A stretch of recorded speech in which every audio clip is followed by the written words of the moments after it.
fabriquer des masques particuliers ou entreprises, les initiatives se sont multipliées dans les Yvelines. Faute d'activité, un chef d'entreprise a décidé d'en produire pour les donner gratuitement. Antoine Marguet, Johan Dorion. Avant le confinement, Grégory et ses 14 salariés produisaient de la signalisation publicitaire. Désormais, ses équipes sont à la maison. Lui fabrique des masques. Après une dizaine de prototypes, il a trouvé une solution. Alors ça, c'est fait en bâche, en PVC, et c'est une matière qui est imperméable, donc qui nous permet de pouvoir être sûr qu'il n'y ait aucun postillon qui parte ou qui soit reçu à travers le visage.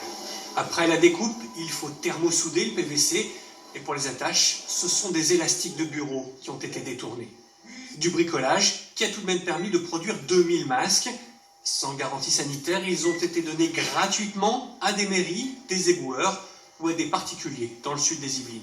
Alors on est sur l'artisanal, c'est-à-dire qu'il nous fallait des matériaux qui soient faciles à avoir, faciles à récupérer, fabriqués en France, qui permettent de ne pas être par conteneur ou par avion, parce qu'aujourd'hui l'ensemble du territoire est cloisonné, donc il faut travailler en autarcie. Pour la fabrication de ces masques, Grégory a investi 3000 €, une manière de se rendre utile. Mais ce qui inquiète le plus ce chef d'entreprise, ce sont les conséquences financières de l'arrêt de son activité. Ses demandes de chômage partiel pour ses salariés n'ont toujours pas eu de réponse. Il a bien payé les salaires du mois de mars, mais désormais il compte sur sa trésorerie. On peut tenir jusqu'à la fin du mois. Le mois de mai, ça va être très compliqué. Après la crise sanitaire, c'est la menace d'une crise économique qui se profile notamment pour les petites entreprises. Tout dépendra de la durée du confinement.